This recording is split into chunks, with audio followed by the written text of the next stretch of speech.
ونصلي على رسوله الكريم أما بعد فأعوذ بالله من الشيطان الرجيم بسم الله الرحمن الرحيم। প্রিয় দিনী ভাই এবং বোনেরা, আজকে আমরা স্বপ্ন নিয়ে কথা বলবো। ইসলামে স্বপ্নের গুরুত্ব এবং তাৎপর্যের ব্যাপারে আমরা প্রায়ই অনেকের কাছ থেকে শুনে থাকি যে তারা ভয়ঙ্কর কিছু স্বপ্ন দেখে থাকেন, এবং অনেকে স্বপ্ন দেখে এই স্বপ্নের ব্যাখ্যা কি হতে পারে বা তাবির কি হতে পারে সেটি জানবার জন্য অনেক সময় আমাদের শরণাপন্ন হন, বা অনেক মানুষ অনেক ধরনের স্বপ্ন দেখে থাকেন। এ ব্যাপারে আমাদের কাছে ওনারা জানতে চান যে এই স্বপ্নের মানে কি, এটার তাৎপর্য কি, এটা অর্থবহ কিনা, বা তাদের কি করা উচিত। তো সেজন্য আজকে আমরা এই স্বপ্ন নিয়ে the significance of dream in Islam এই ব্যাপারে বিস্তর আলোচনা করবার চেষ্টা করবো। আমা তাওফিকি ইল্লা বিল্লাহ। আজকে বেসিকলি স্বপ্নের ব্যাপারে আমরা 10টি পয়েন্টে কথা উপস্থাপন করবার চেষ্টা করব। সেগুলো হচ্ছে, প্রথমে আমরা জানবো স্বপ্নের গুরুত্ব ও তাৎপর্যের ব্যাপারে, তারপর জানবো স্বপ্নের প্রকারভেদ, ভালো স্বপ্ন দেখলে করণীয়, খারাপ স্বপ্ন দেখলে করণীয়, তারপর কোন ধরনের স্বপ্নের ব্যাখ্যা প্রয়োজন এবং কোন স্বপ্নের ব্যাখ্যা প্রয়োজন নেই, সত্য স্বপ্নের আলামত অথবা কিভাবে বুঝবো যে আমার স্বপ্নটা অর্থবহ কিনা, স্বপ্নের ব্যাপারে কিছু ইসলামী দিক নির্দেশনা, স্বপ্নে আল্লাহ রাসূল সাল্লাল্লাহু আলাইহি সাল্লামকে দেখা প্রসঙ্গে, যুগে যুগে স্বপ্ন ব্যাখ্যায় কারা পারদর্শী ছিলেন, এবং সবশেষে কোরআন সুন্নাহর আলোকে বিভিন্ন প্রতীক বা চিহ্নের দিকে খেয়াল রেখে স্বপ্নের ব্যাখ্যা। এই 10টি পয়েন্টে আজকে আমরা স্বপ্ন নিয়ে আলোচনা করার চেষ্টা করব ইনশাআল্লাহ। আমরা সাধারণত অনেকে মনে করে থাকি যে স্বপ্ন হচ্ছে নিছক একটি স্বপ্ন বা এটা কল্পনাপ্রসূত বিষয়। মুমিনের জীবনে বা বিশ্বাসীর জীবনে স্বপ্ন শুধু নিছক স্বপ্ন নয়, বরং এটা মুমিন জীবনে অনেক অর্থবহ এবং তাৎপর্যপূর্ণ। মুমিন জীবনে এটা একটা ভালো স্বপ্ন হতে পারে আল্লাহ তাআলার পক্ষ থেকে কোনো ধরনের সুসংবাদ কিংবা দিক নির্দেশনা, কিংবা হতে পারে বান্দার প্রতি সতর্কবাণী। একচোখা বস্তুবাদীরা বলে থাকে আমরা যখন ঘুমাই তখন মস্তিষ্ক আমাদের স্মৃতিগুলো নিয়ে নাড়াচাড়া করে, আমাদের স্মৃতিগুলোকে পুনর্বিন্যাস করে, আর সেটাই আমাদের কাছে স্বপ্ন হিসেবে ধরা দেয়। অর্থাৎ তারা বলতে চায় যে স্বপ্ন হচ্ছে ঘুমের ঘোরে আমাদের দৈনন্দিন জীবনে ঘটে যাওয়া আমাদের চিন্তা বা ভাবনার প্রতিচ্ছবি।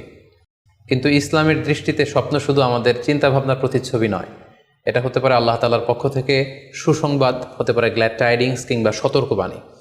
তাই এই স্বপ্নের ব্যাপারে আমাদেরকে খুব ভালো ধারণা রাখা উচিত। শুরুতে আমরা বলবো যে এর গুরুত্ব এবং তাৎপর্য কতটুকু।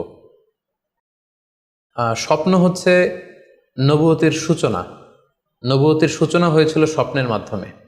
আল্লাহ রাসূল সাল্লাল্লাহু আলাইহি ওয়াসাল্লাম যখন নবী হিসেবে অফিসিয়ালি অ্যাসাইন্ড হন, তার আগে তিনি টানা 6 মাস স্বপ্ন দেখেছেন, যেটা সহিহ বুখারীতে এসেছে। আউয়ালু মা বুদিআ বিহি রাসূলুল্লাহ সাল্লাল্লাহু আলাইহি ওয়াসাল্লাম আর-রুইয়া আস-সাদিকা ফিন-নাওম।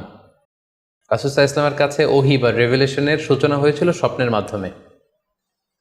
ফাকানা লা ইয়ারা রুইয়া ইল্লা জাআত মিসলা ফালাকিস সুবহি। আর রাতে স্বপ্নে রাসূল সাল্লাল্লাহু আলাইহি ওয়াসাল্লাম যা দেখতেন, দিনের বেলা সেটা প্রভাতের সূর্য কিরণের ন্যায় রাসূল সাল্লাল্লাহু আলাইহি ওয়াসাল্লামের কাছে সুস্পষ্ট হয়ে যেত। অর্থাৎ যা তিনি রাতে দেখতেন স্বপ্নে, দিনের বেলা সেটাই হুবহু ঘটে যেত। তো এই হাদিস থেকে আমরা বুঝতে পারি যে স্বপ্ন হচ্ছে ওহীর সূচনা, অর্থাৎ ওহীর সূচনাটা হয়েছিল স্বপ্নের মধ্য দিয়ে। পাশাপাশি আমরা জানি যে ইব্রাহিম আলাইহিস সালাম উনি স্বপ্নে দেখেছিলেন যে উনি ওনার কলিজার টুকরো সন্তান ইসমাঈল আলাইহিস সালামকে জবাই করছেন, যেটা সূরাতুস সাফফাতের 102 নম্বর আয়াতে আল্লাহ তাআলা আমাদেরকে বলছেন। ইব্রাহিম আলাইহিস সালাম বলেছিলেন, ইয়া বুনাইয়া ইন্নী আরা ফিল মানামি আন্নী আযবাহুক ফানজুর মাযা তারা। অর্থাৎ, হে আমার সন্তান ইসমাঈল, আমি স্বপ্নে দেখেছি যে আমি তোমাকে জবাই করছি, এখন তোমার অভিমত কি, তোমার অপিনিয়ন কি? সাইয়েদনা ইসমাঈল আলাইহিস সালাম বলেছিলেন, ইফআল মা তুমার সাতাজিদুনি ইনশাআল্লাহু মিনাস সাবিরিন। মানে বাবা, আপনি স্বপ্নে যা দেখেছেন আপনি সেটাই করেন, আপনি আমাকে ধৈর্যশীলদের অন্তর্ভুক্ত পাবেন। ছেলের এই মন্তব্য শুনে সাইয়েদনা ইব্রাহিম আলাইহিস সালাম একটি ধারালো ছুরি নিয়ে সাইয়েদনা ইসমাঈল আলাইহিস সালামকে শুইয়ে দিয়ে জবাই করতে শুরু করলেন।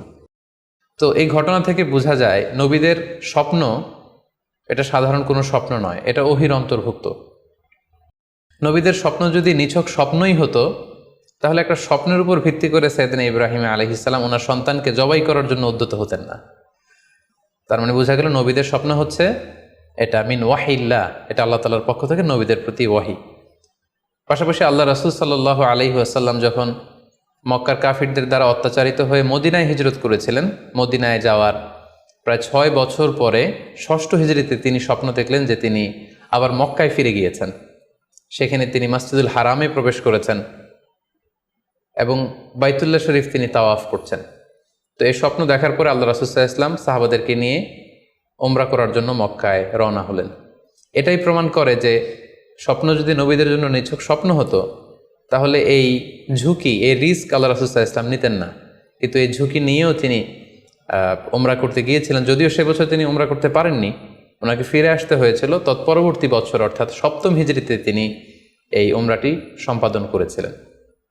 তো এই আয়াত এবং রাসূল সাল্লাল্লাহু আলাইহি ওয়াসাল্লামের এই ঘটনাকে কেন্দ্র করে বোঝা যায় স্বপ্ন শুধু নবীদের জন্য স্বপ্ন নয়, এটা ওহীর অন্তর্ভুক্ত। সূরাতুল ফাতিহা আল্লাহ তাআলা ইরশাদ করছেন, লাকাদ সাদাকাল্লাহু রাসূলাহুর রুইয়া বিল হক লা তাদখুলুন্নাল মাসজিদাল হারামা ইনশাআল্লাহ। অর্থাৎ আল্লাহ তাআলা আপনার স্বপ্নকে হে নবী অবশ্যই সত্যায়ন করবেন এবং অচিরে ইনশাআল্লাহ আপনি মসজিদুল হারামে উমরা করার জন্য প্রবেশ করবেন। তাহলে প্রথমে আমরা জানলাম যে নবীদের কাছে ওহীর সূচনা, বিশেষ করে রাসূল সাল্লাল্লাহু আলাইহি ওয়াসাল্লামের কাছে ওহীর সূচনা হয়েছিল স্বপ্নের মধ্য দিয়ে। এরপর আমরা জানলাম নবীদের স্বপ্ন নিছক স্বপ্ন নয়, এটা ওহীর অন্তর্ভুক্ত। এ পর্যায়ে আমরা জানব যে বিশ্বাসীদের জন্য, যারা মুমিন, তাদের জন্য স্বপ্নের গুরুত্ব কতটুকু। সেক্ষেত্রে আমরা সহিহ বুখারীর একটা হাদিস উল্লেখ করতে পারি, যেখানে আল্লাহ রাসূল সাল্লাল্লাহু আলাইহি ওয়াসাল্লাম বলেছেন, লাম ইয়াবকা মিনান নবুওয়াতি ইল্লাল মুবাশশিরাত। অর্থাৎ নবুয়ত আর পৃথিবীতে নেই, নবী হওয়ার সুযোগ আর পৃথিবীতে নেই, নবুয়ত বন্ধ হয়ে গিয়েছে। কিন্তু আল্লাহ তাআলার পক্ষ থেকে মুবাশশিরাত কিন্তু বন্ধ হয়নি, মুবাশশিরাত আসবে। সাহাবা জিজ্ঞেস করলেন, ওমাল মুবাশশিরাত, হে আল্লাহ রাসূল মুবাশশিরাত কি? আল্লাহ রাসূল সাল্লাল্লাহু আলাইহি ওয়াসাল্লাম বললেন, আর রুইয়া আস-সালেহা। মুবাশশিরাত হচ্ছে সত্য স্বপ্ন। বিশ্বাসীরা যখন রাত্রিবেলা সত্য স্বপ্ন দেখবে, বিশ্বাসীদের জন্য সত্য স্বপ্ন বা সুন্দর স্বপ্ন নিছক স্বপ্ন নয়, এটা আল্লাহ তাআলার পক্ষ থেকে গ্ল্যাড টাইডিংস, সুসংবাদ হতে পারে অথবা সতর্ক করা হতে পারে। এমনকি আল্লাহ রাসূল সাল্লাল্লাহু আলাইহি সাল্লাম বলেছেন যে ভালো স্বপ্ন হচ্ছে নবুয়তির 46 ভাগের 1 ভাগ। সহিহ বুখারীতে এসেছে, আল্লাহর হাবিব সাল্লাল্লাহু আলাইহি ওয়াসাল্লাম ইরশাদ করেন, আর রুইয়া আস-সালিহা জুজউন মিন 46 জুজআন মিনান নুবুওয়া। অর্থাৎ ভালো স্বপ্ন বা সত্য স্বপ্ন নবুয়তির 46 ভাগের 1 ভাগ। Could you imagine that? কি করে একজন বিশ্বাসীর স্বপ্ন নবুয়তির 46 ভাগের 1 ভাগ হতে পারে? তার মানে মুমিনের স্বপ্ন, একজন বিশ্বাসীর স্বপ্নকে আল্লাহ তাআলা অনেক বেশি গুরুত্ব দিয়েছেন। এটা শুধু স্বপ্ন নয়, এটা হতে পারে আল্লাহ তাআলার পক্ষ থেকে একটা গাইডেন্স, হতে পারে কোনো গ্ল্যাড টাইডিংস, সুসংবাদ, হতে পারে কোনো সতর্কতা বাণী। এজন্য এই স্বপ্নকে, বিশ্বাসীদের স্বপ্নকে আল্লাহ রাসূল সাল্লাল্লাহু আলাইহি ওয়াসাল্লাম নবুয়তির 46 ভাগের 1 ভাগ বলে উল্লেখ করেছেন। কেন তিনি বিশ্বাসীদের স্বপ্নকে নবুয়তির 46 ভাগের 1 ভাগ বলে উল্লেখ করলেন? এর কারণ হচ্ছে, আমরা জানি যে আল্লাহ রাসূল সাল্লাল্লাহু আলাইহি সাল্লাম তিনি নবী হয়েছিলেন কত বছর বয়সে? জি, 40 বছর বয়সে। এবং তিনি পৃথিবী থেকে ইন্তেকাল করেছিলেন 63 বছর বয়সে। অর্থাৎ ওনার নবুয়তির পুরো ডিউরেশনটা ছিল 23 বছর। তাহলে নবুয়তির সময়সীমা ডিউরেশন ছিল 23 বছর। আর নবুয়তি প্রাপ্তির আগে তিনি টানা 6 মাস শুধু স্বপ্ন দেখতেন। তাহলে এই 6 মাসকে যদি আমরা 23 বছর দিয়ে 23 বছরের উপর ভাগ করি, তাহলে এটা 46 ভাগের 1 ভাগ হয়। এবং সে কারণে আল্লাহ রাসূল সাল্লাল্লাহু আলাইহি সাল্লাম সত্য স্বপ্নকে নবুয়তির 46 ভাগের 1 ভাগ বলে ঘোষণা করেছেন। এই পর্যায়ে আমরা জানবো স্বপ্নের প্রকার ভেদের ব্যাপারে। খুব সোজা সাপটা যদি বলতে হয়, তাহলে বলতে হবে যে স্বপ্ন হচ্ছে 3 প্রকার। একটা হচ্ছে আল্লাহ তাআলার পক্ষ থেকে, যেটা আল্লাহ দেখান। আরেকটি হচ্ছে শয়তানের পক্ষ থেকে, যেটি শয়তান মানুষকে দেখায়। আরেকটি হচ্ছে নিজের পক্ষ থেকে, অর্থাৎ সারাদিন আপনি যেটা নিয়ে কনসার্নড, সারাদিন আপনি আপনার চিন্তা ভাবনার মধ্যে যেই জিনিসটাকে স্থান দেন, সেটাই আপনি রাত্রিবেলা দেখেন। অর্থাৎ দিনের বেলা হয়তো কেউ খেলাধুলা নিয়ে খুব ব্যস্ত, সে খুব ফুটবল পছন্দ করে, সারাদিন ফুটবল খেলে। দেখা যাবে যে রাতের বেলাও সে স্বপ্নে দেখছে যে সে ফুটবল খেলছে, অথবা স্টেডিয়ামে যে সে ফুটবল খেলা দেখছে। দিনের বেলা হয়তো সে বাজারে যে ব্যবসা বাণিজ্য করে, রাতেও হয়তো দেখা যাচ্ছে সে যে জিনিসপত্র কিনছে, দরদাম করছে। সো এটা তার পক্ষ থেকে। তাহলে বেসিকলি স্বপ্ন হচ্ছে 3 ধরনের, একটা আল্লাহর পক্ষ থেকে, একটা শয়তানের পক্ষ থেকে, আরেকটা হচ্ছে নিজের পক্ষ থেকে, যেটা আমরা সহিহ মুসলিমের একটি বর্ণনা থেকে জানতে পারি, যেখানে আল্লাহ রাসূল সাল্লাল্লাহু আলাইহি ওয়াসাল্লাম ইরশাদ করছেন, আর রুইয়া সালাসা, স্বপ্ন হচ্ছে 3 ধরনের। ফারুইয়া আস-সালিহা বুশরা মিনাল্লাহ, যেটা ভালো স্বপ্ন সেটা হয় আল্লাহর পক্ষ থেকে। ওয়া রুইয়া তাহজিনুন মিনাশ শাইতান, আরেকটা স্বপ্ন থাকে যেটা শয়তানের পক্ষ থেকে, সেটা ভয় দেখানো হয়। ভয়ঙ্কর যদি কোনো দুঃস্বপ্ন দেখে থাকেন তাহলে এটা আল্লাহর পক্ষ থেকে নয়, এই স্বপ্নটা শয়তানের পক্ষ থেকে।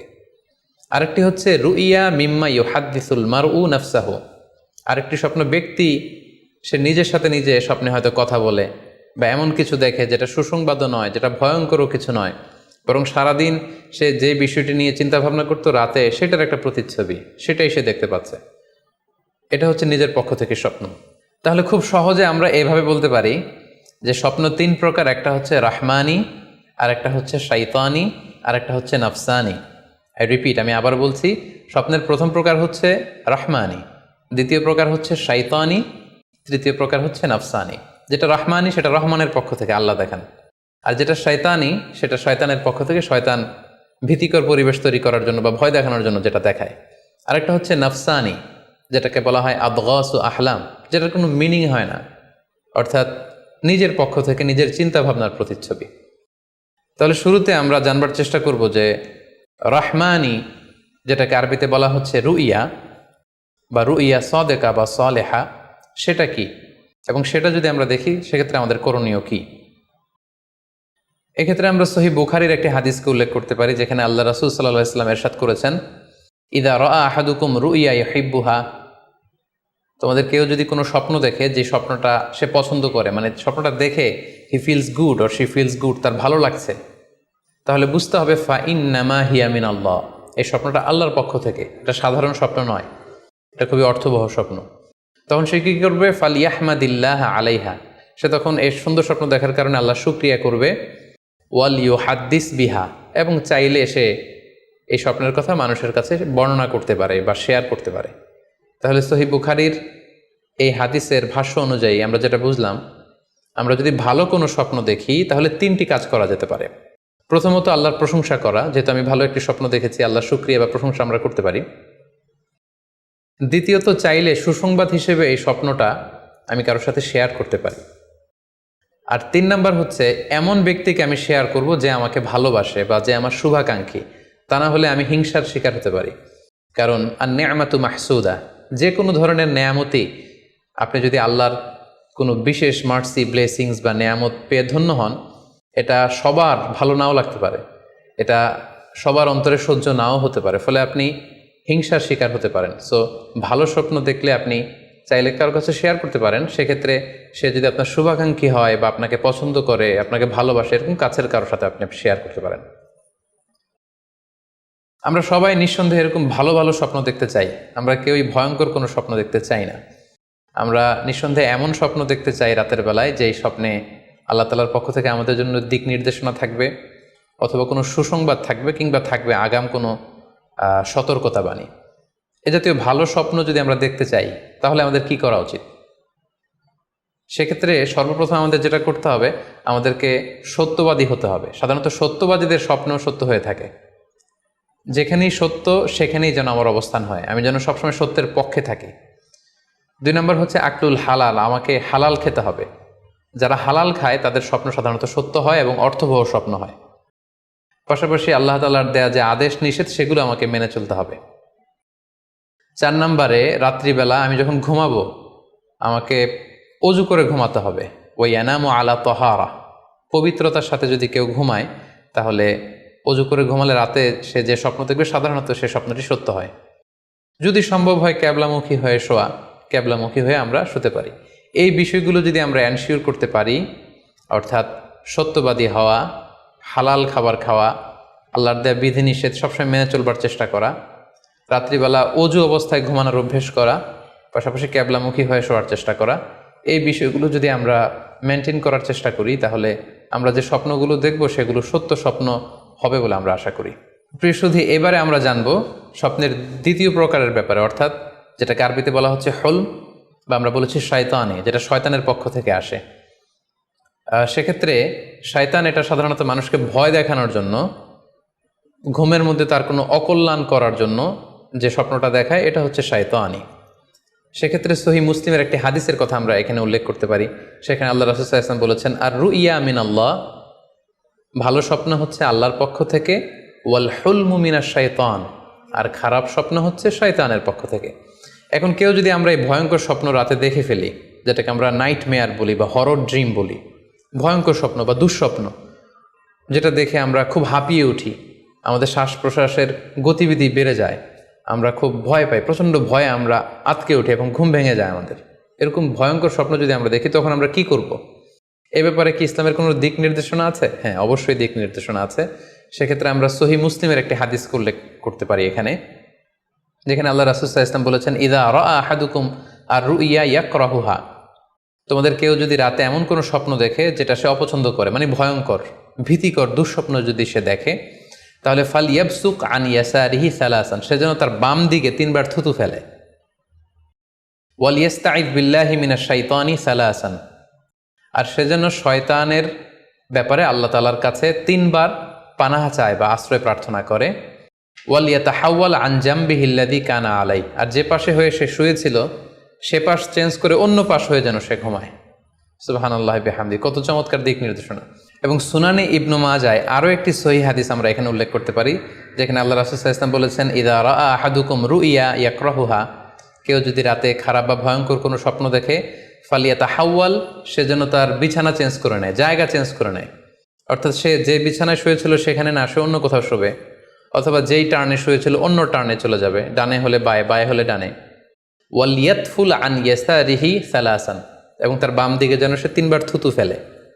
ওয়াল ইয়াসআলিল্লাহ মিন খায়রিহা ওয়াল ইয়াতাআওয়ায মিন শাররিহা, এবং সে যেন এই স্বপ্নের ভালো দিকটা আল্লাহ তাআলার কাছে কামনা করে, এবং এই স্বপ্নের মন্দ বা অকল্যাণকর দিক থেকে যেন সে আল্লাহ তাআলার কাছে পানাহ চায়।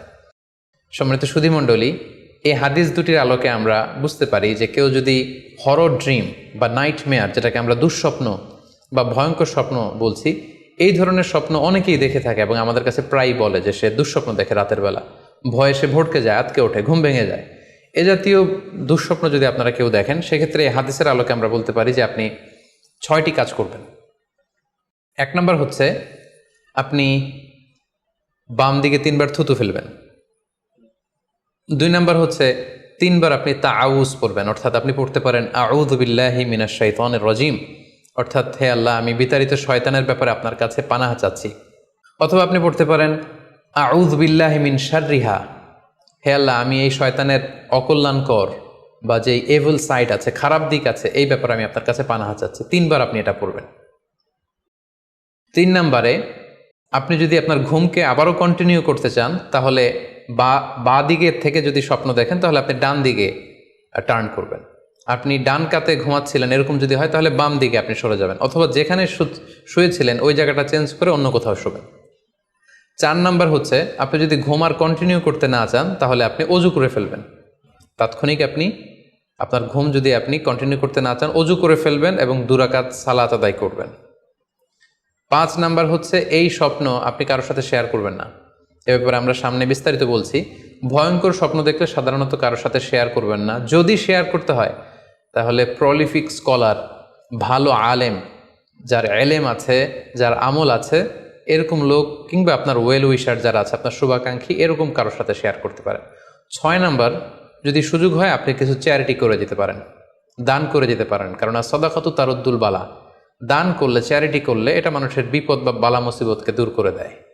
এ পর্যায়ে আমরা শুনব স্বপ্নের 3 নম্বর প্রকারের ব্যাপারে, অর্থাৎ যেটাকে আমরা বলেছিলাম আদগাস ও আহলাম বা নাফসানি। এটা আল্লাহ তাআলাও দেখান না, যেটা শয়তানও ভয় দেখানোর জন্য দেখায় না, বরং এটা আমার চিন্তা ভাবনার প্রতিচ্ছবি। এটা সাধারণত অর্থহীন স্বপ্ন আমরা বলে থাকি, এটার কোনো অর্থ হয় না, বা আমার কল্পনাপ্রসূত স্বপ্ন। সারাদিন আমি যেটা নিয়ে ভাবি, যেটা নিয়ে আমি কনসার্ন বা টেন্সড, ওইটাই আমি রাতের বেলায় দেখছি।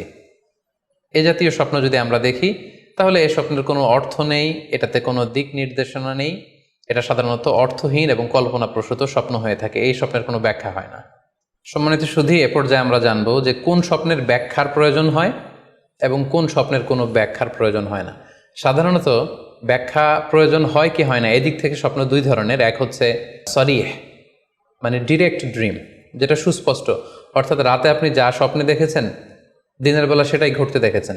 আপনি রাতে স্বপ্ন দেখলেন আপনার কোনো একজন কাছের লোক মারা গিয়েছে, এরপরের দিন আপনি শুনলেন আসলেই সেই ব্যক্তিটি মারা গিয়েছে। অথবা রাতের বেলা আপনি কোনো একটা ঘটনা দেখলেন, তারপরের দিন সেই ঘটনাটাই আপনি ঘটতে দেখলেন। এটাকে বলা হয় ডিরেক্ট ড্রিম, মানে সুস্পষ্ট এবং সারিহ, একেবারে স্পষ্ট স্বপ্ন, এটার কোনো ব্যাখ্যার প্রয়োজন হয় না, কারণ আপনি যা দেখেছেন সেটাই ঘটেছে। আরেকটা প্রকার হচ্ছে গয়রু সরিহ, মানে যেটা স্পষ্ট নয়, ইনডিরেক্ট ড্রিম, যেটা অস্পষ্ট। এটা হচ্ছে সিম্বলিক বা আইকনিক ড্রিম। আপনি এমন অস্পষ্ট আইকনিক বা এমন কিছু সিম্বল দেখেছেন রাতে ঘুমের ঘোরে স্বপ্নে, যেটা থেকে সুস্পষ্ট আসলে কিছু বোঝা যায় না, বরং এখানে একটা সিম্বল আছে, এখানে একটা প্রতীক আছে বা আইকন আছে। এই জাতীয় যে স্বপ্নগুলো আছে সাধারণত এগুলোর ব্যাখ্যার প্রয়োজন হয়, যেহেতু আপনি বুঝতে পারছেন না যে এটা দিয়ে আসলে কি বোঝানো হচ্ছে।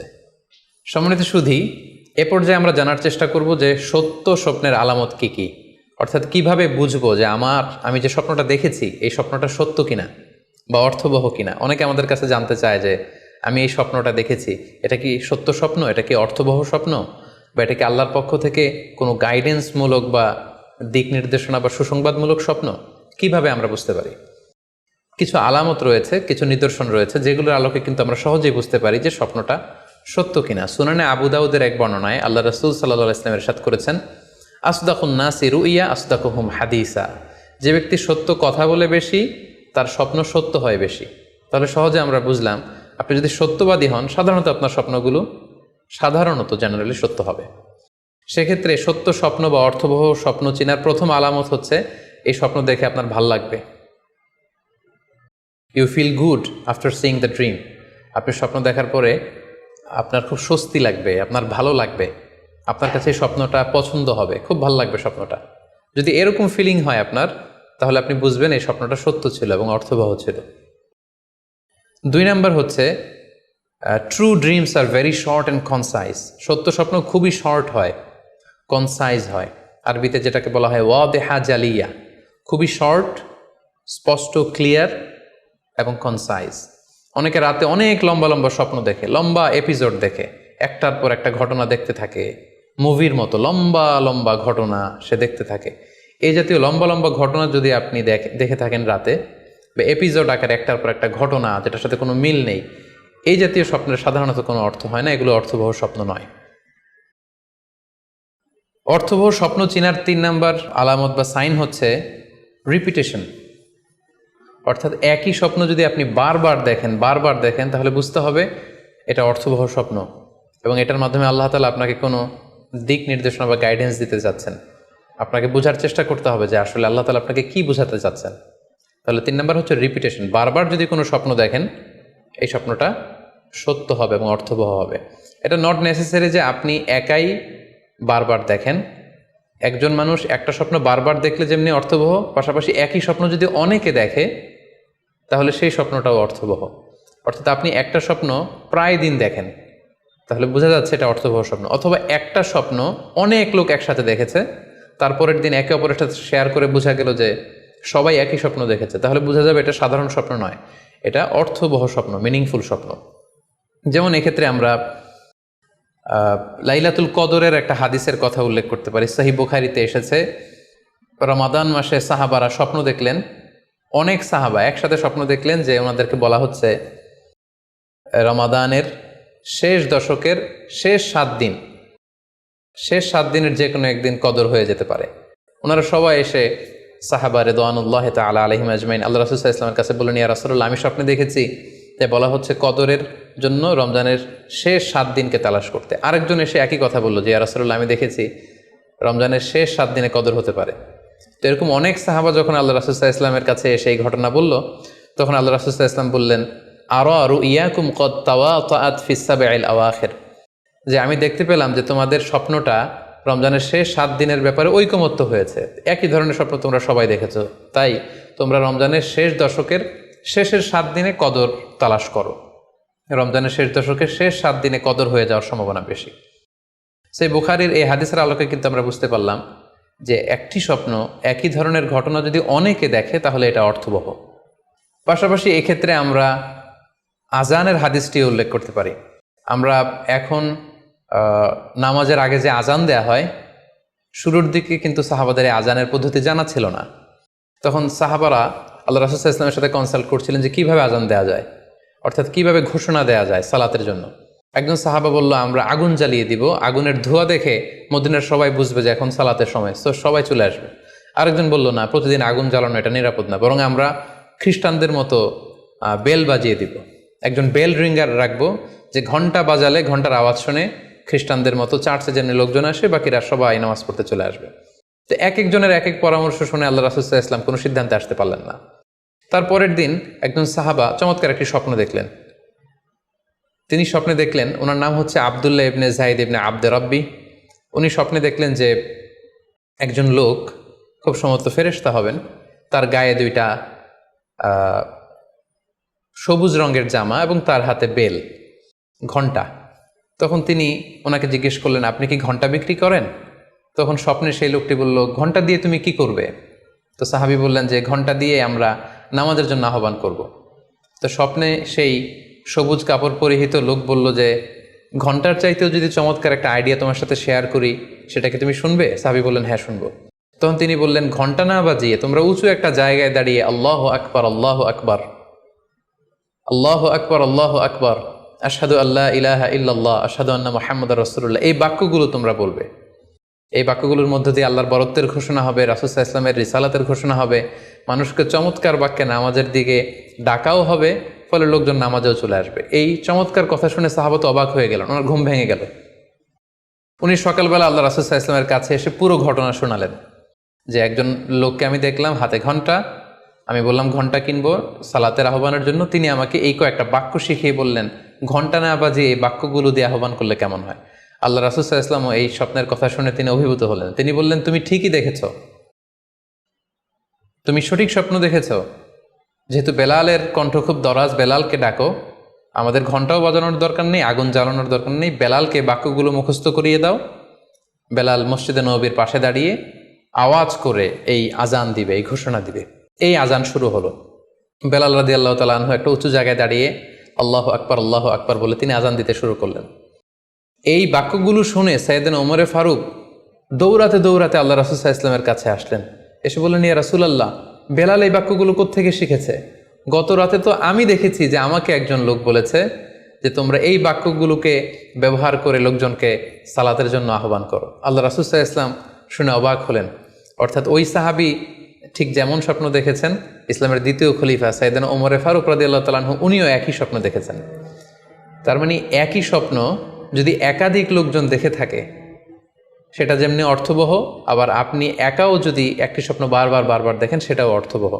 আমরা আজান যে কিভাবে ইন্ট্রোডিউস হলো মুসলিম কমিউনিটির মধ্যে, এই হাদিসের আলোকে বুঝতে পারি যে কোনো স্বপ্ন আপনি বারবার দেখলে বা অনেকে একই স্বপ্ন দেখলে সে স্বপ্নটা অর্থবহ হবে।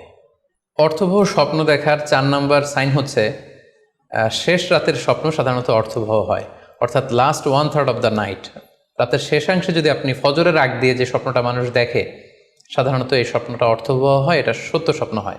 কারণ এই টাইমে আল্লাহ তাআলা প্রথম আকাশে নেমে আসেন বা মনোনিবেশ করেন এবং ডাকতে থাকেন, কার রিজিকের দরকার আমি রিজিক দেব, কার অর্থের দরকার আমি অর্থ এর ব্যবস্থা করে দেব, কার কি দরকার আমার কাছে চাও, অসুস্থরা আমি তাদেরকে সুস্থ করে দেব।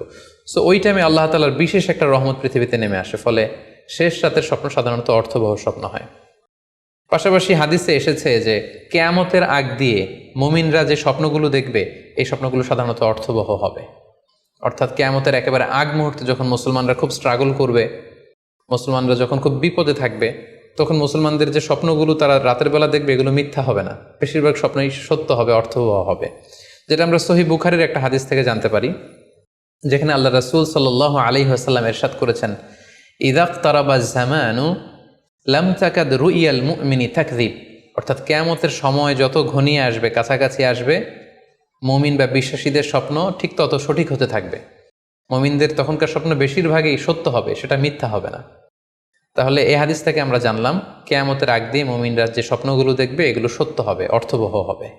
এ পর্যায়ে আমরা জানবার চেষ্টা করব যে স্বপ্নের ব্যাপারে কিছু ইসলামিক দিক নির্দেশনা রয়েছে। আমরা যদি এই দিক নির্দেশনাগুলো, গাইডেন্সগুলো মেনে চলি, তাহলে স্বপ্ন নিয়ে আমাদের খুব একটা কনফিউশনে থাকতে হবে না। সেক্ষেত্রে প্রথম গাইডলাইন হচ্ছে অপ্রয়োজনে স্বপ্ন অন্যের সাথে শেয়ার না করা। Do not mention the dream for interpretation except a prolific scholar or any well wisher to you. কেউ যদি খুব বড় আলেম হয়ে থাকেন, শায়েখ হয়ে থাকেন, তার এলম আছে, আমল আছে, এরকম কারো কাছে শেয়ার করতে পারেন। অথবা আপনার শুভাকাঙ্ক্ষী আপনাকে ভালো অ্যাডভাইস করতে পারে, আপনাকে পছন্দ করে, এরকম লোক ছাড়া কারো কাছে স্বপ্ন শেয়ার করা যাবে না। সুনানি তিরমিজিতে স্বপ্ন অন্যের সাথে শেয়ার না করার ব্যাপারে একটি হাদিস এসছে, যেখানে আল্লাহ রাসূল সাল্লাল্লাহু আলাইহি সাল্লাম বলেছেন, লা ইয়াকুসুহা ইল্লা আলা ওয়াদ্দিন, অর্থাৎ যে তোমাকে পছন্দ করে এমন কারো কাছে ছাড়া স্বপ্ন শেয়ার করবে না। অথবা আউজি রইন, এমন লোক যে ডিসিশন দিতে পারে, he can advise you, he can provide you the right decision, এরকম লোক যদি আপনার কাছের শুভাকাঙ্ক্ষীদের মধ্যে থেকে কেউ থেকে থাকে, আপনি তার সাথে শেয়ার করতে পারেন। ওয়ালা ইউহাদ্দিসু বিহা ইল্লা লাবিবান আও হাবিবান, সে আপনার হাবিব, সে আপনার বন্ধু, সব কাছের লোক, বজম ফ্রেন্ড, আপনার শুভ কামনা করে সব সময়, এই জাতীয় লোকের কাছে আপনি স্বপ্ন শেয়ার করতে পারেন। অন্য এক বর্ণনায় এসেছে, ওয়ালা ইয়াকুসুর রুইয়া ইল্লা আলা আলিমিন আও নাসিহ, স্বপ্ন শেয়ার করতে হলে ভালো আলেমের কাছে শেয়ার করো, অথবা নাসিহ, যে তোমাকে ভালো অ্যাডভাইস করতে পারবে, উপদেশ দিতে পারবে, এরকম কারো কাছে শেয়ার করো, অন্য কারো কাছে নয়। সুনানি তিরমিজিতে এ ব্যাপারে একটি বাব রচনা করা হয়েছে, যে বাবু লা তাকুসুর রুইয়া ইল্লা আলা আলিম আও নাসিহ, আলেম বা শুভাকাঙ্ক্ষী নসিহতকারী ছাড়া কারো কাছে স্বপ্ন শেয়ার করা যাবে না। এর কারণ হচ্ছে, আমরা আগেই বলেছি যে আপনি স্বপ্নে যদি ভালো কিছু দেখে থাকেন, এটা এমন কারো কাছে যদি শেয়ার করেন যে আপনাকে পছন্দ করে না, তাহলে আপনি হিংসার শিকার হতে পারেন। সেক্ষেত্রে আমরা সূরা ইউসুফের 5 নম্বর আয়াতের কথা খেয়াল করতে পারি, যেখানে ইউসুফ আলাইহিস সালাম বলেছিলেন যে, ইয ক্বালা ইউসুফু লি আবিহি ইয়া আবাতি ইন্নী রাআইতু আহাদা আশারা কাওকাবান ওয়াশ শামসা ওয়াল কমারা রাআইতুহুম লি সাজিদিন ক্বালা ইয়া বুনাইয়া লা তাকসুস রুইয়াকা আলা ইখওয়াতিকা ফায়াকিদু লাকা কাইদা। ছোট্ট ইউসুফ আলাইহিস সালাম তিনি স্বপ্নে দেখলেন যে চন্দ্র, সূর্য এবং আকাশের 11টা তারা সব কিছু ওনার সম্মানে সিজদায় লুটিয়ে পড়েছে। তো ইয়াকুব আলাইহিস সালাম ওনার ছেলেকে বললেন যে, বাবা ইউসুফ, খবরদার, সাবধান, এই স্বপ্নের কথা তুমি তোমার ভাইদেরকে বলতে যেও না। যদি তুমি তোমার ভাইদের সাথে এই চমৎকার স্বপ্নের কথা শেয়ার করো, তাহলে ফায়াকিদু লাকা কাইদা, তারা তোমাকে নিয়ে হিংসা করবে, ষড়যন্ত্র করবে। তাহলে আমরা বুঝলাম যে যার তার কাছে চাইলে আমরা স্বপ্ন শেয়ার করতে পারবো না, বরং এক্ষেত্রে বুঝে শুনে সাবধানে শেয়ার করতে হবে। এক্ষেত্রে মুস্তাদরেকে হাকিমে একটি চমৎকার হাদিস উল্লেখ হয়েছে, সেটি হচ্ছে, কেন যে কারো কাছে স্বপ্ন শেয়ার করা যাবে না, করলে সমস্যা কি? সেক্ষেত্রে বলা হয়েছে যে ফাইন্না রুইয়া তাকাউ আলামা তুআব্বার, অর্থাৎ স্বপ্নের ব্যাখ্যা তেমনই হয়ে থাকে যেমন এটার ব্যাখ্যা করা হয়। এই ব্যাপারটা কিন্তু সাধারণ কোনো কথা নয়। আপনি একজনের কাছে, যার কোনো জ্ঞান নেই স্বপ্নের ব্যাপারে, হুট করে তার কাছে স্বপ্নের ব্যাখ্যা জানতে চাইলেন, আর তিনিও হুট করে এমন একটা ব্যাখ্যা করে দিল, ফলে দেখা যাবে উনি যেটা ব্যাখ্যা করেছেন সেটাই ঘটবে আপনার জীবনে। সো স্বপ্নের কথা যে কারো কাছে বলতে নেই। ফাইন্না রুইয়া তাকাউ আলামা তুআব্বার, কেননা স্বপ্নের ব্যাখ্যা তেমন হয়ে থাকে যেমন এটার ব্যাখ্যা করা হয়। সো ব্যাখ্যা যদি কেউ করতে চান, আপনি ভালো ব্যাখ্যা করবেন, জেনে শুনে বুঝে তার শুভাকাঙ্ক্ষী হয়ে সুন্দর ব্যাখ্যা করবেন, কেননা খারাপ কোনো ব্যাখ্যা করে দিলে সেই ব্যাখ্যাই হয়ে যেতে পারে।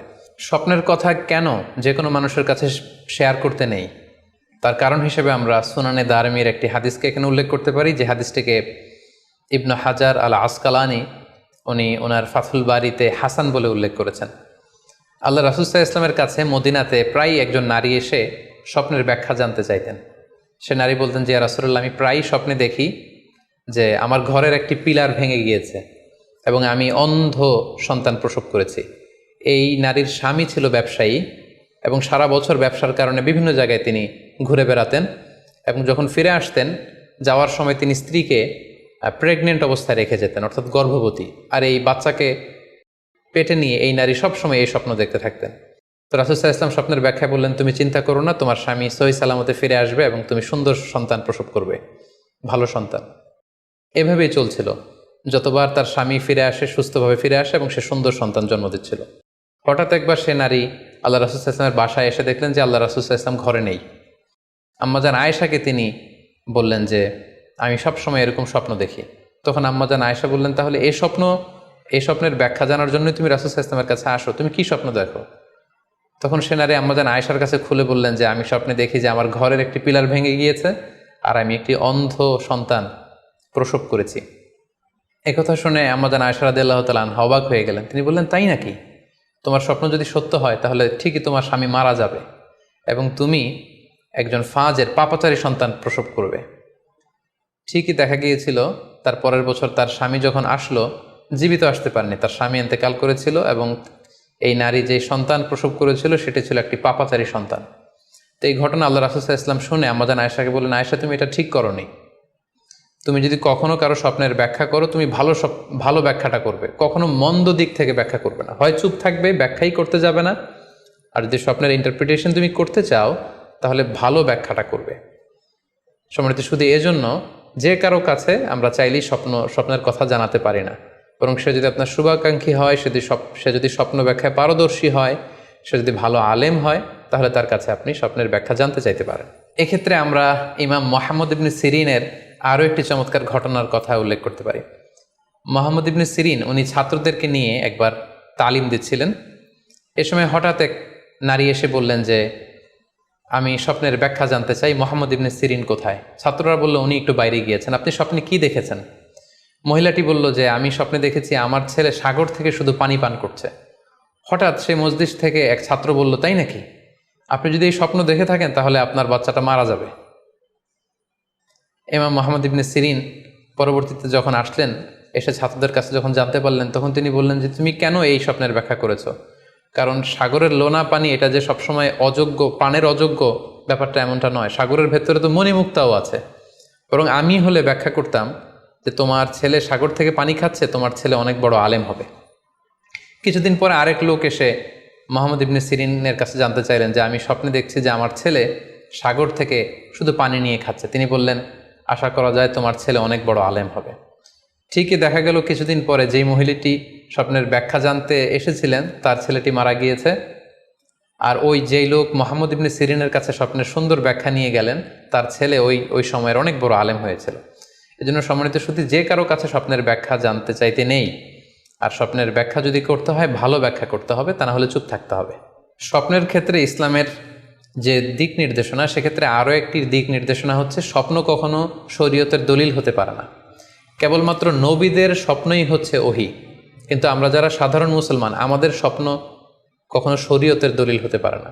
এটা আপনার জন্য কোনো একটা বিশেষ ধরনের অনুধাবন হতে পারে, আপনার বিশেষ ফিলিংস হতে পারে, আপনার একার জন্য কোনো ধরনের গাইডেন্স হতে পারে আল্লাহর পক্ষ থেকে, কিন্তু এটাকে শরীয়তের দলিল বলে চালিয়ে দেওয়া যাবে না। আমরা প্রায় শুনি অমুক পীর সাহেব একটা স্বপ্ন দেখেছেন এবং তার মুরিদেরা এই স্বপ্নের আলোকে বিভিন্ন কাজ করতে শুরু করেছেন, এটাকে শরীয়তের অংশ মনে করে। খুব রিসেন্টলি করোনা ভাইরাস আউটব্রেকের টাইমে মামুন মারুফ নামে এক ছেলের স্বপ্নের কথা আমরা শুনেছিলাম যে ইটালিতে সে স্বপ্ন দেখেছে, করোনা ভাইরাসের সাথে কথা বলেছে। আসলে এই জাতীয় স্বপ্ন কখনো শরীয়তের কোনো সোর্স বা এভিডেন্স হতে পারে না। খুব রিসেন্টলি বুয়েট থেকে পাশ করা মুশতাক মোহাম্মদ আরমান নামে একজন লোকের কথা আমরা শুনেছি যে তিনি দাবি করেছেন তিনি ইমাম মাহাদি, এবং তিনি দাবি করেছেন যে স্বপ্নে তাকে আল্লাহ তাআলা ইমাম মাহাদি বলে পরিচয় করিয়ে দিয়েছে, ফলে লোকজন এসে তার হাতে বায়াত হচ্ছে। অথবা অনেকে দাবি করে থাকেন যে স্বপ্নে তিনি ফকিরি পেয়েছেন, স্বপ্নে এটা হয়েছে সেটা হয়েছে। এরকম কোনো ধরনের স্বপ্নই কিন্তু শরীয়তের অংশ, শরীয়তের দলিল বা এভিডেন্স হতে পারে না। এ পর্যায়ে আমরা জানবার চেষ্টা করব যে স্বপ্নে রাসূলুল্লাহ সাল্লাল্লাহু আলাইহি ওয়াসাল্লামকে দেখা প্রসঙ্গে অনেকে স্বপ্নে আল্লাহ রাসূল সাল্লাল্লাহু আলাইহি ওয়াসাল্লামকে দেখেন, এবং আসলে রাসূল সাল্লাল্লাহু আলাইহি ওয়াসাল্লামকে স্বপ্নে দেখেন কিনা এ ব্যাপারে তাদের মধ্যে অনেক প্রশ্ন থেকে থাকে। এক্ষেত্রে আমরা সহিহ বুখারীর একটি চমৎকার হাদিস উল্লেখ করতে পারি, যেখানে আল্লাহ রাসূল সাল্লাল্লাহু আলাইহি ওয়াসাল্লাম ইরশাদ করেছেন, মান রাআনি ফিল মানামি ফাকাদ রাআনি। যে আমাকে স্বপ্নে দেখলো, আল্লাহ রাসূল সাল্লাল্লাহু আলাইহি ওয়াসাল্লাম নিজে বলছেন যে আমাকে স্বপ্নে দেখলো সে আসলেই আমাকেই দেখলো। কারণ ফা ইন্না শাইতানা লা ইয়াতামাসসালু ফি সূরাতি, শয়তান কখনো আমার আকৃতি, আমার শেপ ধারণ করতে পারে না। অর্থাৎ আপনি যদি রাসূল সাল্লাল্লাহু আলাইহি ওয়াসাল্লামকে স্বপ্নে দেখেন তাহলে আপনি রাসূল সাল্লাল্লাহু আলাইহি ওয়াসাল্লামকেই দেখেছেন, আপনি শয়তানকে দেখেননি। কারণ শয়তান কখনো রাসূল সাল্লাল্লাহু আলাইহি ওয়াসাল্লামের আকৃতি ধারণ করতে পারে না। তাহলে এই হাদিসের আলোকে আমরা বুঝলাম শয়তান কখনো আল্লাহ রাসূল সাল্লাল্লাহু আলাইহি ওয়াসাল্লামের আকৃতি বা শেপ ধারণ করতে পারে না। তখন প্রশ্ন হচ্ছে, আসলে আপনি রাসূল সাল্লাল্লাহু আলাইহি ওয়াসাল্লামকে দেখেছেন নাকি অন্য কাউকে দেখেছেন? শয়তান হয়তো রাসূল সাল্লাল্লাহু আলাইহি ওয়াসাল্লামের আকৃতি ধারণ করলো না, একজন সুশ্রী বয়োবৃদ্ধ সুন্দর আকৃতির মানুষের চেহারা ধারণ করে শয়তান এসে বলল যে আমি আল্লাহ রাসূল। তখন আপনি কিভাবে বুঝবেন যে আপনি রাসূল সাল্লাল্লাহু আলাইহি ওয়াসাল্লামকে দেখেছেন নাকি শয়তানের ধারণ করা অন্য কোনো মানুষের আকৃতিতে কাউকে আপনি দেখেছেন? সেক্ষেত্রে বোঝার মাধ্যম হচ্ছে আল্লাহ রাসূল সাল্লাল্লাহু আলাইহি ওয়াসাল্লামের দাড়ি কেমন ছিল, চেহারা কেমন ছিল, চুল কেমন ছিল, দৈহিক গড়ন কেমন ছিল, আকৃতি কেমন ছিল, এগুলো কিন্তু আমরা হাদিস থেকে পাই, কিংবা শামায়েলে তিরমিজিতে রাসূল সাল্লাল্লাহু আলাইহি ওয়াসাল্লামের বডি স্ট্রাকচার, ওনার চেহারা, ওনার অবয়বের ব্যাপারে বর্ণনা পাই। আপনি স্বপ্নে যাকে দেখেছেন তার চেহারা, আকৃতি এবং বর্ণনা যদি রাসূল সাল্লাল্লাহু আলাইহি ওয়াসাল্লামের দৈহিক বর্ণনার সাথে মিলে যায় তাহলে বোঝা যাবে যে আপনি আসলেই আল্লাহ রাসূল সাল্লাল্লাহু আলাইহি সাল্লামকে দেখেছেন। কিন্তু আপনি স্বপ্নে দেখা মানুষটি তার চেহারার সাথে যদি রাসূল সাল্লাল্লাহু আলাইহি ইসলামের চেহারার যে বর্ণনা সেটির সাথে যদি কোনো মিল না থাকে, যদি তার চেহারা রাসূল সাল্লাল্লাহু আলাইহি ইসলামের চেহারার মতো না হয়, শামায়েলে তিরমিজিতে যে বর্ণনা আছে সেরকম যদি না হয়, তাহলে বোঝা যাবে আপনি রাসূল সাল্লাল্লাহু আলাইহি ইসলামকে দেখেননি, বরং অন্য কাউকে দেখেছেন। এক্ষেত্রে আমরা মুহাম্মদ ইবনে সিরিনের ঘটনা উল্লেখ করতে পারি। ওনার কাছে কেউ এসে যদি বলতো যে আমি স্বপ্নে আল্লাহ রাসূল সাল্লাল্লাহু আলাইহি ইসলামকে দেখেছি, তখন মুহাম্মদ ইবনে সিরিন জিজ্ঞেস করতেন, তুমি কি দেখেছো বলো তো? তুমি যাকে দেখেছো তার দাড়ি কেমন, তার চেহারা কেমন, তার চোখ নাক কেমন, তার গড়ন কেমন? তখন ওই ব্যক্তি যখন বর্ণনা দিত, আর সেই বর্ণনা যখন আল্লাহ রাসূল সাল্লাল্লাহু আলাইহি ইসলামের আকৃতির সাথে মিলে যেত, তখন মুহাম্মদ ইবনে সিরিন বলতেন, তুমি ঠিকই স্বপ্নে আল্লাহ রাসূল সাল্লাল্লাহু আলাইহি ইসলামকে দেখেছো। কিন্তু ওই ব্যক্তির বর্ণনা যদি এমন হতো যে না, এর সাথে রাসূল সাল্লাল্লাহু আলাইহি ইসলামের হাদিসে বা শামায়েলে তিরমিজিতে রাসূল সাল্লাল্লাহু আলাইহি ইসলামের দেহের যে বর্ণনা, এটার সাথে কোনো মিল নেই, তখন মুহাম্মদ ইবনে সিরিন বলতেন, না, তুমি স্বপ্নে আল্লাহ রাসূল সাল্লাল্লাহু আলাইহি ইসলামকে দেখোনি, বরং তুমি অন্য কাউকে দেখেছো। এ পর্যায়ে আমরা জানবার চেষ্টা করব যে যুগে যুগে কারা স্বপ্ন ব্যাখ্যায় খুব পারদর্শী ছিলেন। নবীদের মধ্যে সাইয়েদনা ইউসুফ আলাইহিস সালাম, তিনি সবচেয়ে ভালো স্বপ্নের ব্যাখ্যা করতে পারতেন। সাহাবাদের মধ্যে সাইয়েদনা আবু বকর রাদিয়াল্লাহু তাআলা আনহু চমৎকার স্বপ্নের ব্যাখ্যা করতে পারতেন, এবং তাবিঈদের মধ্যে মুহাম্মদ ইবনে সিরিন চমৎকার স্বপ্নের ব্যাখ্যা করতে পারতেন। আর বলার অপেক্ষা রাখে না যে অবশ্যই আল্লাহ রাসূল সাল্লাল্লাহু আলাইহি ইসলাম তিনিও চমৎকার স্বপ্নের ব্যাখ্যা করতে পারতেন। সহিহ মুসলিমে, সুনানে আবু দাউদে একটি হাদিস এসছে যে আল্লাহ রাসূল সাল্লাল্লাহু আলাইহি ইসলাম ফজরের সালাতের পরে তাসবিহ শেষে সাহাবাদের কাছে জানতে চাইতেন যে গতকাল রাতে কে কি স্বপ্ন দেখেছো আমার কাছে বলো, আমি সেই স্বপ্নের ইন্টারপ্রিটেশন তোমাদেরকে জানাবো। কানা নবী সাল্লাল্লাহু আলাইহি ওয়াসাল্লাম ইযা সাল্লা সুবহা আকবালা আলাইহিম বিওয়াজহিহি ফাকালা হাল রাআ আহাদুম মিনকুম আল বারিহাতা রুইয়া। সহিহ মুসলিমের বর্ণনা, ফজরের নামাজের পর তিনি প্রত্যেকদিন জিজ্ঞেস করতেন, গতকাল রাতে কেউ কি কোনো ভালো স্বপ্ন দেখেছো? কেউ কি কোনো স্বপ্ন দেখেছো? আমার কাছে উল্লেখ করো, আমি এটার ব্যাখ্যা করে দেব। সম্মানিত শুধু আমরা বলছিলাম যে ইউসুফ আলাইহিস সালাম খুব ভালো স্বপ্নের ব্যাখ্যা করতে পারতেন, এবং সূরা ইউসুফের 111 নম্বর আয়াতে ব্যাপারে আল্লাহ উল্লেখ করেছেন সাইয়েদনা ইউসুফ আলাইহিস সালামের কথা, যে তিনি বলেছেন, রব্বি কদ আতাইতানি মিনাল মুলকি ওয়া আল্লামতানি মিন তা'ওয়িলিল আহাদিস। মানে হে আমার রব, আপনি আমাকে রুলিং পাওয়ার দিয়েছেন, এবং আপনি আমাকে you taught me how to interpret the dreams, কিভাবে স্বপ্নের ব্যাখ্যা করতে হয় এটা আপনি আমাকে শিক্ষাদান করেছেন। এবং সূরা ইউসুফে আমরা জানি যে 3টি স্বপ্নের কথা সেখানে উল্লেখ রয়েছে। ইউসুফ আলাইহিস সালাম নিজেই একটি স্বপ্ন দেখেছিলেন ছোটবেলায়, তারপর দুজন প্রিজনার ইউসুফ আলাইহিস সালামের সাথে জেলখানায় ছিল, তাদের 2টা স্বপ্নের ব্যাখ্যা তিনি করে দিয়েছেন, এবং মিশরের তৎকালীন যে রাজা কিং, সেই কিংয়ের স্বপ্নের ব্যাখ্যাও সাইয়েদনা ইউসুফ আলাইহিস সালাম করে দিয়েছিলেন। সাহাবীদের মধ্যে সাইয়েদনা আবু বকর রাদিয়াল্লাহু তাআলা আনহু চমৎকার স্বপ্নের ব্যাখ্যা করতে পারতেন, এবং আল্লাহ রাসূল সাল্লাল্লাহু আলাইহি ওয়াসাল্লাম মাঝে মাঝে ইচ্ছা করে আবু বকর রাদিয়াল্লাহু তাআলা আনহুর কাছে স্বপ্নের ব্যাখ্যা জানতে চাইতেন, এবং আবু বকর রাদিয়াল্লাহু তাআলা আনহু নিজেও মাঝে মাঝে ইচ্ছা করে রাসূল সাল্লাল্লাহু আলাইহি ওয়াসাল্লামের কাছে বলতেন যে, ইয়া রাসূলুল্লাহ, এই স্বপ্নের ব্যাখ্যাটা আমি করি। আল্লাহ রাসূল সাল্লাল্লাহু আলাইহি ওয়াসাল্লাম তখন আবু বকর রাদিয়াল্লাহু তাআলা আনহুকে স্বপ্নের ব্যাখ্যা করার অনুমতি প্রদান করতেন।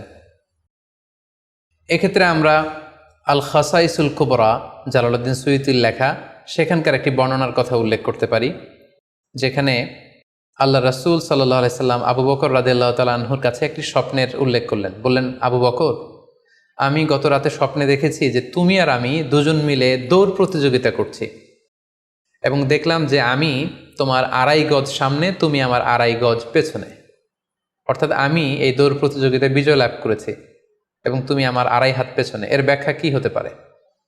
তখন সাইয়েদনা আবু বকর রাদিয়াল্লাহু তাআলা আনহু বললেন, ইয়া রাসূলুল্লাহ, আমার মনে হচ্ছে যে আপনি আমার আগে পৃথিবী থেকে বিদায় নেবেন, এবং আপনার ইন্তেকালের 2.5 বছর পরে আমি পৃথিবী থেকে বিদায় নিব। অর্থাৎ আপনি আমার 2.5 বছর আগে পৃথিবী ছাড়বেন, আর আমি আপনার 2.5 বছর পরে পৃথিবী ছাড়ব। এবং আমরা যদি বাস্তবতা এবং ইতিহাস খেয়াল করি, তাহলে আমরা সেটাই দেখব যে আল্লাহ রাসূল সাল্লাল্লাহু আলাইহি সাল্লামের ইন্তেকালের 2.5 বছর পরে সাইয়েদনা আবু বকর রাদিয়াল্লাহু তাআলা আনহু তিনি ইন্তেকাল করেছিলেন। সাইয়েদনা আবু বকর রাদিয়াল্লাহু তাআলা আনহুর স্বপ্ন ব্যাখ্যার পারদর্শিতা নিয়ে আমরা এক্ষেত্রে মুস্তাদরিকে হাকিমের একটি হাদিস উল্লেখ করতে চাই, যেখানে এই হাদিসটি মুস্তাদরিকে হাকিমেও এসেছে, সুনানে আবু দাউদেও এসেছে, এবং হাদিসটি সহিহ। আম্মা জান আয়েশা রাদিয়াল্লাহু তাআলা আনহা, উনি একটি স্বপ্ন দেখলেন যে আকাশ থেকে 3টি চাঁদ ওনার ঘরে খসে পড়েছে, এবং এই স্বপ্ন দেখে তিনি ওনার পিতা আবু বকর রাদিয়াল্লাহু তাআলা আনহুকে জিজ্ঞেস করলেন যে আমি স্বপ্নে দেখেছি যে আকাশের 3টি চাঁদ এসে আমার ঘরে পড়েছে, এর ব্যাখ্যা কি হতে পারে? তখন আবু বকর রাদিয়াল্লাহু তাআলা আনহু ওনার কন্যা আম্মা জান আয়েশা রাদিয়াল্লাহু তাআলা আনহাকে বললেন যে এই স্বপ্নের ব্যাখ্যা হচ্ছে এই পৃথিবীর 3 জন মানুষের কবর তোমার ঘরে অবস্থিত হবে। সুবহানাল্লাহ বিহামদি। এবং আমরা জানি যে আল্লাহ রাসূল সাল্লাল্লাহু আলাইহি ওয়াসাল্লাম যখন ইন্তেকাল করলেন তখন আল্লাহ রাসূল সাল্লাল্লাহু আলাইহি ওয়াসাল্লামকে কবর দেওয়া হয়েছিল আম্মা জান আয়েশা রাদিয়াল্লাহু তাআলা আনহার ঘরে। এবং তখন আবু বকর রাদিয়াল্লাহু তাআলা আনহু বলেছিলেন যে আয়েশা, তোমার কি মনে আছে তুমি যে একটা স্বপ্নের ব্যাখ্যা আমার কাছে জানতে চেয়েছিলে, যে 3টি আকাশের চাঁদ তোমার ঘরে খসে পড়েছে, এই দেখো আল্লাহ রাসূল সাল্লাল্লাহু আলাইহি ওয়াসাল্লামের কবর তোমার ঘরে হয়েছে, তুমি জেনে রেখো যে 3টা চাঁদের শ্রেষ্ঠ চাঁদ হচ্ছে এটি। এবং আমরা এও জানি যে আবু বকর রাদিয়াল্লাহু তাআলা আনহু ইন্তেকালের পরে আম্মা জান আয়েশার ঘরেই কবর হয়েছে এবং ওমরে ফারুকের কবরও আম্মা জান আয়েশা রাদিয়াল্লাহু তাআলা আনহুর ঘরেই অবস্থিত। তাহলে এই হাদিসগুলোর আলোকে আমরা বুঝতে পারি যে সাহাবাদের মধ্যে আবু বকর রাদিয়াল্লাহু তাআলা আনহু ছিলেন স্বপ্ন ব্যাখ্যায় সবচেয়ে পারদর্শী। তাবিঈদের মধ্যে স্বপ্ন ব্যাখ্যায় সবচেয়ে পারদর্শী ছিলেন মুহাম্মদ ইবনে সিরিন। আমরা ওনার নাম প্রায় শুনে থাকি। তিনি স্বপ্ন ব্যাখ্যার ক্ষেত্রে খুব এক্সপার্ট ছিলেন। তিনি ওসমান রাদিয়াল্লাহু তাআলা আনহু যখন ইসলামের খলিফা, তখন বসরা নগরীতে মুহাম্মদ ইবনে সিরিন জন্মগ্রহণ করেন এবং অনেক সাহাবা থেকে তিনি অনেক হাদিস বর্ণনা করেছেন। এবং তিনি ইমাম আবু হানিফা আলাইহি রাহমার সমসাময়িক ছিলেন। ইমাম আবু হানিফা একবার স্বপ্নে দেখলেন যে তিনি আল্লাহ রাসূল সাল্লাল্লাহু আলাইহি ওয়াসাল্লামের কবর খুঁড়ছেন, অথবা কবরের লাশ বের করছেন কিংবা কাফন বের করছেন। এই স্বপ্ন দেখে ইমামুল আযম আবু হানিফা রাহিমাহুল্লাহ উনি বিচলিত হয়ে গেলেন যে এই আমি কি স্বপ্ন দেখলাম, যে আমি রাসূল সাল্লাল্লাহু আলাইহি ওয়াসাল্লামের কবর খুঁড়ছি, সেখান থেকে কাফন বের করছি। কেউই এই স্বপ্নের ব্যাখ্যা করতে পারলেন না। তখন ইমাম মুহাম্মদ ইবনে সিরিনের কাছে যখন জানতে চাওয়া হলো, তখন মুহাম্মদ ইবনে সিরিন বললেন যে হাযা রাজুলুন ইহয়ি সুন্নাত রাসূলিল্লাহ, অর্থাৎ যে ব্যক্তি এই স্বপ্ন দেখেছে তার মাধ্যমে আল্লাহ রাসূল সাল্লাল্লাহু আলাইহি ওয়াসাল্লামের হাদিসের বা সুন্নার পুনর্জীবন হবে। তিনি রাসূল সাল্লাল্লাহু আলাইহি ওয়াসাল্লামের সুন্নাহগুলোকে পুনরুজ্জীবন দান করবেন, পুনরুজ্জীবিত করবেন। এবং বাস্তবে আমরা এটাই দেখেছি যে ইমাম আবু হানিফার চিন্তা, ওনার থট, ওনার মাযহাব গোটা বিশ্বে সমৃদ্ধি লাভ করেছে, মানুষ এটাকে গ্রহণ করেছে। ওনার বুদ্ধিবৃত্তিক যে চিন্তা, ওনার ফিকহি ইস্তেমবাদগুলো গোটা বিশ্বে আল্লাহ রাসূল সাল্লাল্লাহু আলাইহি ওয়াসাল্লামের হাদিসগুলোকে আরও প্রাণবন্তভাবে মুসলিম উম্মার কাছে রিপ্রেজেন্ট করেছে। আমরা আপাত দৃষ্টিতে মনে হচ্ছিল যে এটা একটা খারাপ স্বপ্ন, যে ইমাম আবু হানিফা তিনি রাসূল সাল্লাল্লাহু আলাইহি ওয়াসাল্লামের কবর খুঁড়ছেন, লাশ বের করছেন বা কাফন বের করছেন। কিন্তু মুহাম্মদ ইবনে সিরিন চমৎকার ব্যাখ্যা করেছেন যে হাযা রাজুলুন ইহয়ি সুন্নাত রাসূলিল্লাহ, এই লোক তো এমন লোক হবে যে রাসূল সাল্লাল্লাহু আলাইহি ওয়াসাল্লামের সুন্নাহকে পুনরুজ্জীবন দান করবে। এই পর্যায়ে আমরা জানবার চেষ্টা করব যে কোরআন সুন্নাহর আলোকে বিভিন্ন সিম্বল বা প্রতীক বা চিহ্নের দিকে খেয়াল রেখে স্বপ্নের ব্যাখ্যা করা। আমরা বলেছিলাম যে কিছু কিছু স্বপ্ন আছে খুব সফিস্টিকেটেড, সিম্বলিক বা আইকনিক, যেখানে কোনো ইঙ্গিত দেয়া হচ্ছে, ইঙ্গিতবহ, এবং যেটার ইন্টারপ্রিটেশন না করলে এটা দিয়ে আসলে কি বোঝানো হচ্ছে এটা বোঝা যায় না। সেক্ষেত্রে কোরআন সুন্নাহর আলোকে, স্কলারদের অভিজ্ঞতার আলোকে কিছু আইকন বা সিম্বল, এগুলোর মিনিং কি হতে পারে সে ব্যাপারে আমরা জানবার চেষ্টা করব। এক্ষেত্রে আমরা বলবো যে কেউ যদি স্বপ্নে রশি দেখে, স্বপ্নে যদি সে রশি দেখে তাহলে এটা গুড সাইন।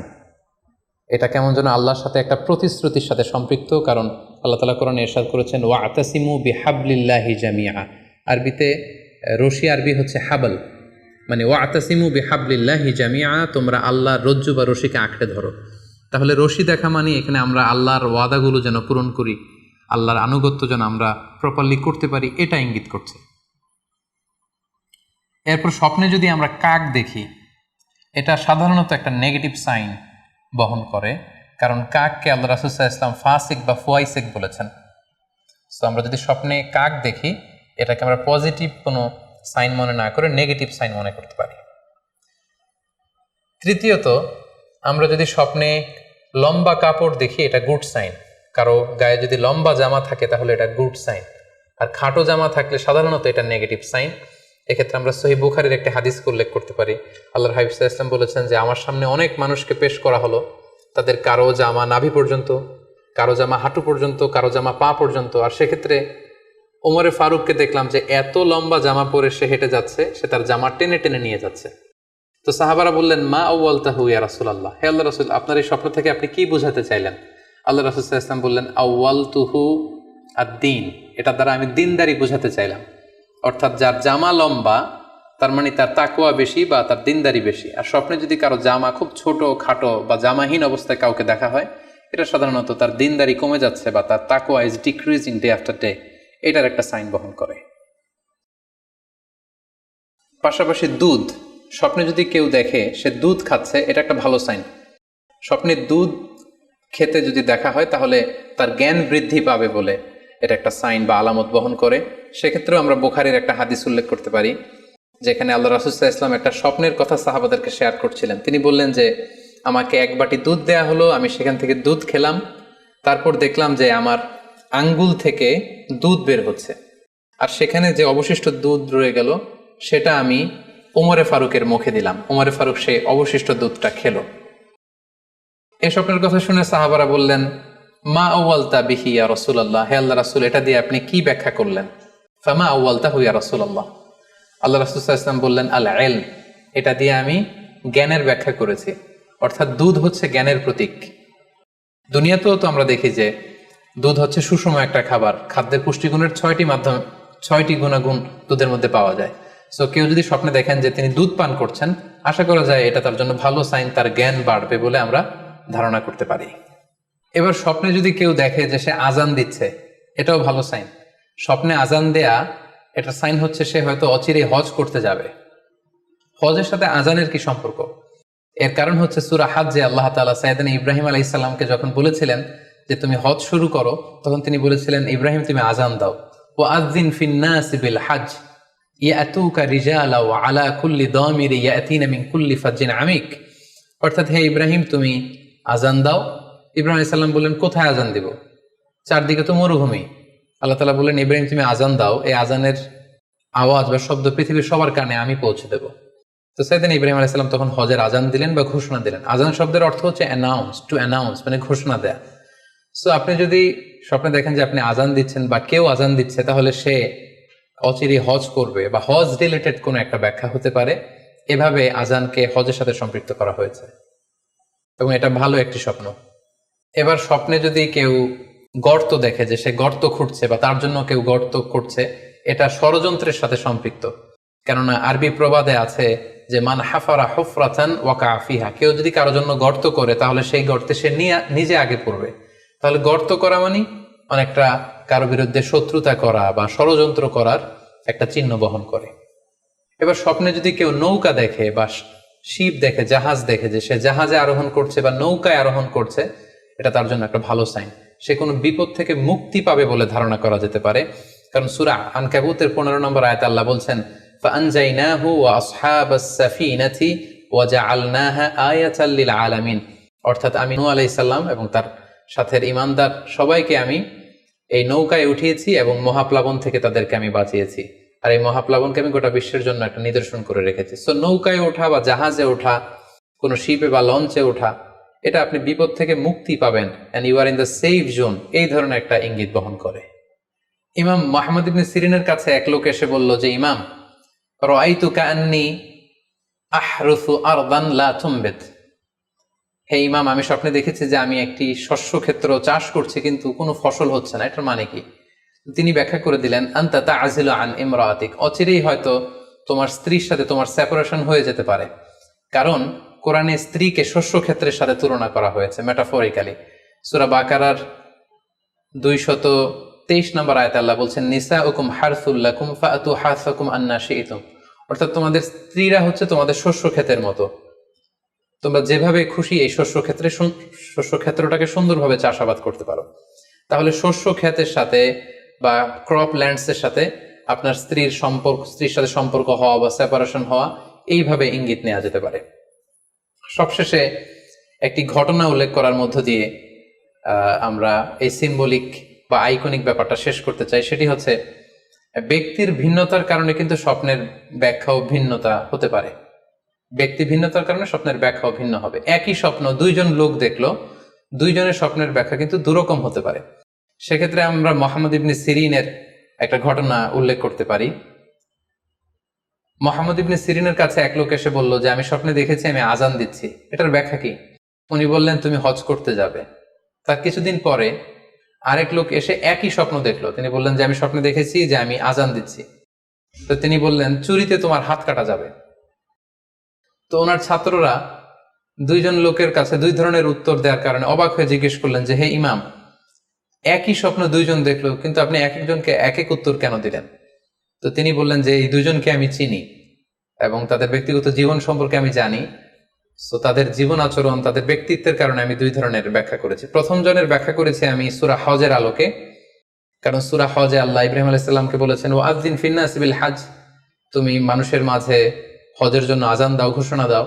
সো সেই লোকটি আজান দিয়েছে, তার মানে আশা করা যায় সে হজে যাবে। আর দ্বিতীয় লোকটির স্বপ্নের ব্যাখ্যা আমি করেছি সূরা ইউসুফের আলোকে। সূরা ইউসুফে একটি আয়াত আছে সুম্মা আযযানা মুআযযিনুন আইয়াতুহাল আইর ইন্নাকুম লাসারিকুন, অর্থাৎ মিশরের কিং এর একটি পানপাত্র চুরি হয়ে গিয়েছিল। ইউসুফ আলাইহিস সালাম ইচ্ছা করে সেটা তার ভাই ইয়ামিনের খাদ্যের প্যাকেটের ভেতরে ঢুকিয়ে দিয়েছিলেন। আর তখন সেখানকার স্টাফরা বা সৈনিকেরা আজান দিয়েছিল, মানে ঘোষণা দিয়ে বলেছিল হে ক্যারাভান, হে কাফেলার লোকেরা, তোমরা চুরি করেছো। তো তিনি মুহাম্মদ ইবনে সিরিন বললেন যে দ্বিতীয় লোকটার ব্যাপারে আমি জানি, সে আসলে অসাধু একজন লোক, এবং তার ক্ষেত্রে সে স্বপ্নে যেহেতু আজান দিতে দেখেছে, সে কখনো হজে যাবে না, বরং সূরা ইউসুফের আলোকে চুরিতে তার হাত কাটা যাবে। তো এভাবে আমরা কোরআন সুন্নাহর আলোকে বা স্কলারদের যে অভিব্যক্তি সেগুলোর আলোকে স্বপ্নের মধ্যে থেকে যেগুলো সিম্বলিক, আইকনিক, যেগুলো ইঙ্গিতবহ, এগুলোর ব্যাখ্যা আমরা এভাবে করতে পারি। সম্মানিত শুধু এই ছিল স্বপ্ন নিয়ে আমাদের আজকের আলোচনা। আমরা এই আলোচনা থেকে বুঝতে পারলাম যে স্বপ্ন তিন ধরনের হতে পারে। কোনোটা আল্লাহ দেখান দিক নির্দেশনার জন্য বা সুসংবাদ স্বরূপ, কোনোটা শয়তানের পক্ষ থেকে ভয় দেখানোর জন্য, আর কোনোটা হচ্ছে আমাদের চিন্তা ভাবনার প্রতিচ্ছবি। আর স্বপ্ন যতটা সম্ভব অন্যের কাছে না শেয়ার করতে পারলেই ভালো। বিশেষ করে যদি আপনি ভয়ঙ্কর দুঃস্বপ্ন দেখে থাকেন, সেক্ষেত্রে এমন লোকের কাছে আপনি শেয়ার করুন যে আপনাকে পছন্দ করে, যার কোরআন সুন্নাহর জ্ঞান আছে, যার মধ্যে এলেম আছে, আমল আছে। আর আপনারা আপনাদের কারো কাছে যদি আপনাদের ফ্রেন্ডস অ্যান্ড ফ্যামিলির কেউ বা আশেপাশের কেউ এসে যদি হুট করে তার স্বপ্নের কথা বলে দেয়, আপনি হুট করে তার ইন্টারপ্রিটেশন বা ব্যাখ্যা করতে যাবেন না। আপনি বেটার হয় যে আপনি চুপ থাকবেন, অথবা আপনি যদি ব্যাখ্যা করতে চান তাহলে ভালো ব্যাখ্যা করবেন। আল্লাহ তাআলা আমাদের সবাইকে কথাগুলো বুঝার ও আমল করার তৌফিক দান করুক। হাযা মা ইনদি ওয়াল ইলমু ইনদাল্লাহ আলাইহি তাওয়াক্কালতু ওয়া ইলাইহি উনীব। ওয়াসসালামু আলাইকুম ওয়া রাহমাতুল্লাহ।